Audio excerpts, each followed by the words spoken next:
भारत जोड़ो यात्रा का आज 55वां दिन है और इस वक्त ये यात्रा तेलंगाना में है। हमारे साथ कन्हैया कुमार आपको दिख रहे होंगे, लगातार भारत जोड़ो यात्रा की शुरुआत से ही इसमें शामिल हैं, पार्टिसिपेट कर रहे हैं। कन्हैया जी, ये 55वां दिन है, आपको उम्मीद थी कि इतनी जल्दी इतने दिन तक आप इस यात्रा में शामिल रहेंगे? नहीं, हम लोगों को तो उम्मीद थी और ये यात्रा ही उम्मीद के लिए है। इस देश के भीतर जो आम लोग हैं, जिस तरह से उनकी उम्मीदें टूट रही हैं, उनकी आशाओं पे जो पानी फिर रहा है, उसी उम्मीद को जोड़ने के लिए यात्रा है। तो हम लोग तो पहले दिन से ही होपफुल थे, मानसिक तौर पे तैयार थे और जब यात्रा शुरू किए तो शारीरिक तौर पे भी तैयार हो गए। शुरुआती दिनों में जो है लोगों को तकलीफ हुई, पैर में छाले हुए, कई लोगों को जो है कई तरह की स्वास्थ्य संबंधी समस्याएं हुई, लेकिन कहते हैं ना, करत करत अभ्यास के जरमती होत सुजान, रसरी आवत जात के सिर पर पड़त निशान। जब आप किसी चीज़ को करने लगते हैं तो वो चीज़ फिर होने लगता है, वो चीज़ होने लगा है। और अभी तो इतना स्वाभाविक हो गई है यात्रा, इतना नेचुरल हो गया है, इतना ऑर्गेनिक हो गया है कि यूँ लगता है कि जैसे यात्री जो हैं वो इस यात्रा के लिए ही बने हैं। ऐसा जो है उनका जो है शारीरिक, मानसिक और जो उनका जो दैनिक दिनचर्या है वो इस तरीके से आगे बढ़ रहा है। मैंने बहुत सारे भारत जोड़ो यात्रियों से बात की, उन्होंने कहा कि मेरा वेट किसी का 10 केजी कम हो गया, किसी का 5 केजी कम हो गया, आपका कितना कम हुआ? नहीं, देखिए, ये यात्रा जो है ना वो वजन बढ़ाने के लिए है और मैं राजनीतिक वजन की बात कर रहा हूँ। इस यात्रा में तो आप देख सकते हैं कि यहाँ पे कन्हैया कुमार की पॉपुलैरिटी देखिए कितनी ज़्यादा है कि सड़क के किनारे लोग खड़े थे उनसे बात करने के लिए और उनको देखकर उन्होंने इंटरव्यू छोड़कर उनसे मुलाकात की। अब वो फोटो खिंचवाएंगे। यानी कन्हैया कुमार की लोकप्रियता सिर्फ दिल्ली तक नहीं है, तेलंगाना के इस इलाके में भी कन्हैया कुमार को लोग जानते हैं, पहचानते हैं। कन्हैया जी, आपकी लोकप्रियता तो तेलंगाना में भी है। मेरे ख्याल से जब आप लोग के सवाल को लेकर ईमानदार रहेंगे, लोग कहने का मतलब जो आम लोगों की समस्याएं हैं, उनका जो दुख तकलीफ है, उनकी जो खुशियां हैं, उसमें अगर आप ईमानदारी से शरीक होते हैं, किसी इंसान के दुख को अपना दुख और किसी इंसान की खुशी को अपनी खुशी समझते हैं, तो लोगों से ऐसा प्यार और मोहब्बत मिलता है। और मैं तो ये बार बार कह रहा था कि भाजपा जो झूठ बोल रही है और भाजपा जो झूठ बोलती रही है, उस झूठ का अंत तय है। झूठ पर जो यह सत्ता सवार है, सत्य से एक दिन उसको पराजित होना है।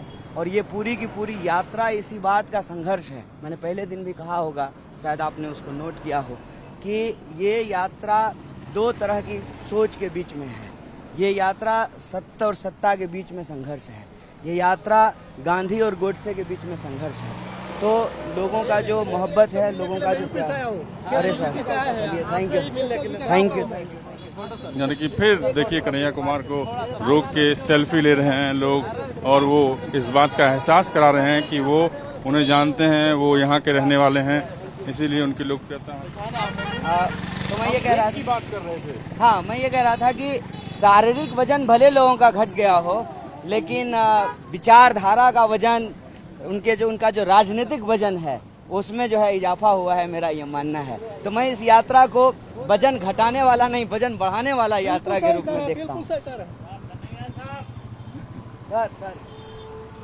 Thank you. कन्हैया जी, अभी कुछ दिनों के बाद हिमाचल प्रदेश और गुजरात में चुनाव होने वाला है। गुजरात में एक कमेटी बनी है यूसीसी को लेकर, आप इसको कैसे मानते हैं? देखिए, मैं बार बार कहता हूँ कि सरकार अगर कोई जनहित में फैसला लेगी तो सकारात्मक विपक्ष की भूमिका हम लोग निभाने की कोशिश करेंगे और सकारात्मक विपक्ष की भूमिका निभाते भी हैं। दिक्कत ये है कि सरकार हमेशा जो है समाज को किसी न किसी रूप में जो है तोड़ने और बांटने के प्रयास में लगी रहती है। मेरा क्या कहना है कि अगर हम कॉमन सिविल कोड की बात करते हैं तो हमको बीजेपी की सोच और समझदारी को पहले समझना पड़ेगा। वो कभी कॉमन की बात करते ही नहीं, तो जब भी कॉमन की बात करते हैं वो कम्युनल बात करते हैं। और कॉमन का क्या इतिहास है? कॉमन का इतिहास तो यही है ना कि जब पहली बार लागू हो रहा था तो इन्हीं लोगों ने विरोध किया था, इनकी विचारधारा के लोगों ने इसका विरोध किया था। तो अभी अगर ये कुछ ला रहे हैं तो उन्होंने बहुत कुछ लाया है, लेकिन आप देखेंगे उसका लोगों के जीवन पे कोई सकारात्मक प्रभाव नहीं पड़ रहा है। अगर कोई सकारात्मक प्रभाव हो समाज पे किसी भी नीति का, किसी भी पॉलिसी का, तो विपक्ष जो है उसको देश हित में, जनहित में जो है उसको अपना समर्थन देगी, अपना समर्थन देती आई है।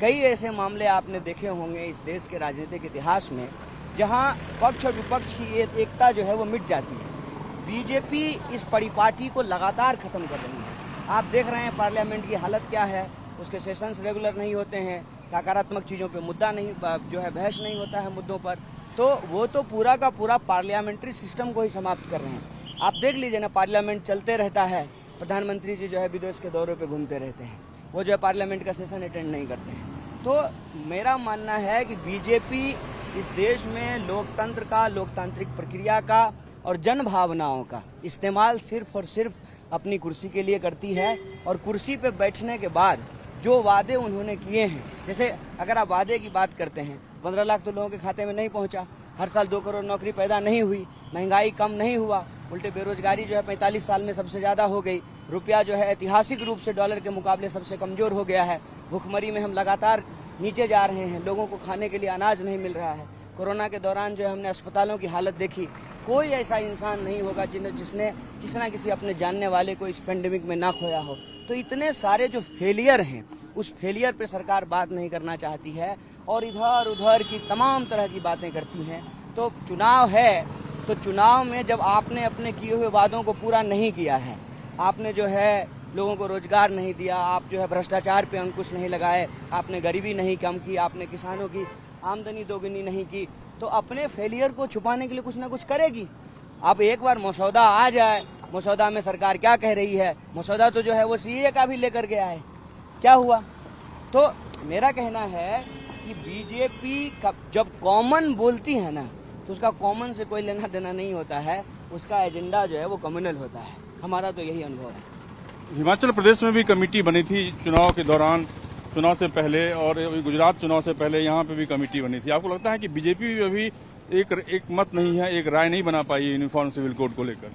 बीजेपी, मैं बार बार कह रहा हूँ, बीजेपी अगर अपने इतिहास में जाएगी तो जिस विचारधारा से भाजपा बनी है 80 में, उस विचारधारा को मानने वाले लोग तो इस देश में जो है 1925 से संगठन चला रहे हैं। तो उस विचारधारा के अंदर आप देखेंगे कि खुद ही ये लोग विरोध किए हैं शुरुआती दिनों में, अब जो है ये कह रहे हैं कि हम इसको लागू करेंगे। तो ये बदली हुई परिस्थिति क्यों है, इसको समझना पड़ेगा। और हर बार जो है चुनाव के वक्त ये इस तरह की बातें करते हैं, चुनाव जब बीत जाता है, जब ये जो है धर्म के आधार पर, पहचान के आधार पे समाज का ध्रुवीकरण करने में, समाज को बांटने में कामयाब हो जाते हैं, एक बार कुर्सी मिल जाती है फिर चुप हो जाती है। बीजेपी तो लगातार जो है इस देश के आम लोग हैं उनकी भावनाओं से खेल रही है। मैं कहता हूं कि आज आम लोगों की समस्या क्या है? क्या हिंदू बेरोजगार नहीं है? क्या हिंदू महंगाई से त्रस्त नहीं है? क्या हिंदू किसान नहीं है? क्या हिंदू जो है छोटे व्यापारी और व्यवसायी नहीं है? बीजेपी कर क्या रही है? बीजेपी इस देश की बहुसंख्यक आबादी के भावनाओं से खेल रही है और इसीलिए इस देश के सभी लोगों को, चाहे बहुसंख्यक हो अल्पसंख्यक, उनको एक बात समझनी होगी कि जब डेंगू का मच्छर काटता है ना, तो सबको डेंगू ही होता है। कन्हैया को भी डेंगू ही होगा और कामरान को भी डेंगू ही होगा। तो डेंगू से निजात पाना ये देश की प्राथमिकता होनी चाहिए, ये राजनीति की प्राथमिकता होनी चाहिए। दुखद ये है कि ये राजनीति की प्राथमिकता लगातार जो है नहीं बन पा रही है और तमाम तरह के जो हमारे कम्युनिकेशन के चैनल हैं उसका इस्तेमाल किया जा रहा है लोगों को आपस में लड़ाने में। अब बताइए कि कोई टीम अगर आपस में ही लड़ेगी तो वर्ल्ड कप कैसे जीतेगी? जब देश इकट्ठा ही नहीं रहेगा, एकजुट ही नहीं रहेगा, भावनात्मक तौर पे हम लोग जो है एक दूसरे के दर्द से अगर दुखी नहीं होंगे, एक दूसरे की खुशी से अगर हम खुश नहीं होंगे, तो हमारा देश जो है वो आगे कैसे बढ़ेगा? जब जमीन से अगर हम जुड़े हुए हैं तो भावनाओं से भी हमको जुड़ करके रहना पड़ेगा ना। आज जो है भावना भड़का करके एक समुदाय को दूसरे समुदाय से लड़ाना, और लगातार ये प्रयास इसलिए किया जाता है ताकि जो लोगों के बुनियादी सवाल हैं, मैं बार बार कहता हूँ, आज नौजवान के सामने सबसे बड़ा प्रश्न क्या है कि पढ़ने लिखने के बाद उसको नौकरी कैसे मिलेगी? सबसे बड़ा प्रश्न महिलाओं के लिए क्या है? जब वो सड़कों पे निकलेंगी तो वो सुरक्षित घर आएंगी। किसान के लिए सबसे बड़ा प्रश्न क्या है कि वो जो फसल उगा रहे हैं उसका उनको सही दाम मिलेगा। मजदूरों के लिए क्या प्रश्न है? उनको सही जो है वेज मिलेगा। ये देश की समस्याएं हैं, ये देश के लोगों की ज़रूरतें हैं, इन जरूरतों को पूरा करने के लिए हम सरकार चुनते हैं और हर चीज़ पे, नमक से लेकर के हर चीज़ पे जो है हम सरकार को टैक्स देते हैं ताकि सरकार हमारी ज़रूरतों को पूरा कर सके। अब आप इस सड़क पे चल रहे हैं तो क्या ये जो आने जाने वाले लोग हैं इनको तकलीफ नहीं हो रही है?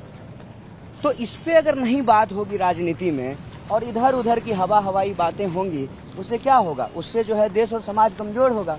यही हैदराबाद शहर है, जब राजीव जी प्रधानमंत्री थे और कांग्रेस पार्टी का 2/3 बहुमत से चुना हुआ मुख्यमंत्री था और यहाँ जब दंगा हुआ तो मुख्यमंत्री को इस्तीफा दिलाया गया और खुद जो है वो आए और यहाँ पे उन्होंने सद्भावना मार्च की।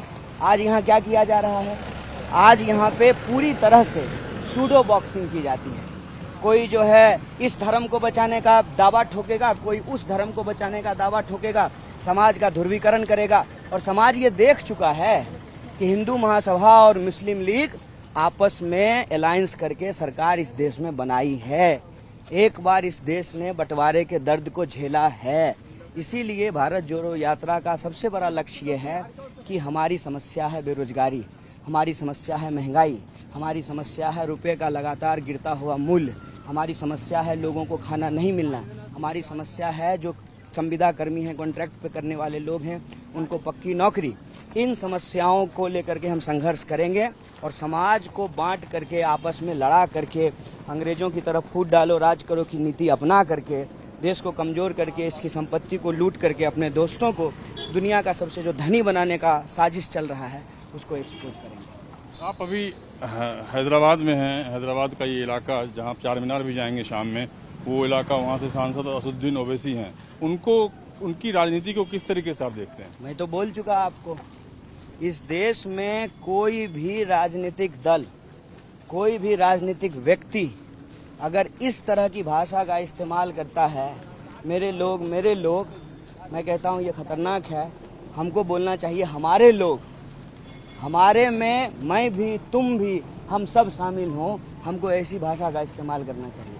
यह देश जब सबका है, इस देश के संविधान ने जब सबको ये अधिकार दिया है कि आप यूं समझिए कि अंबानी जी का वोट भी एक है और उनके घर में जो ड्राइवर है उसका भी वोट एक है।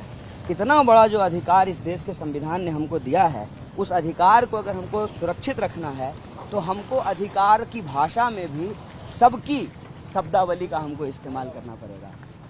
बीजेपी भी इसी तरह की भाषा बोलती है, दूसरी तरह की पार्टियां भी इस तरह की भाषा बोलती है। इससे देश कमजोर होगा, इससे समाज कमजोर होगा। हमको सबकी बात करना, किसी के साथ कोई अत्याचार क्यों हो, अरे ना जो है तिलक लगाने वाले के साथ अत्याचार हो, ना टोपी लगाने वाले के साथ अत्याचार हो।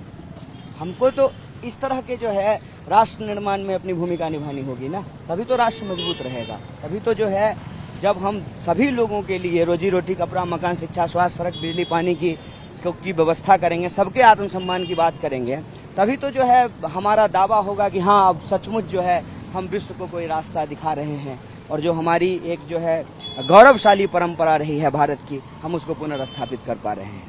धन्यवाद। हमसे बातचीत करने लगे थे कन्हैया कुमार, जिन्होंने खुलकर सभी मुद्दों पर बातचीत की। कैमरा पर्सन संजय सिंह के साथ अमन कुमार, हैदराबाद, न्यूज़ 24।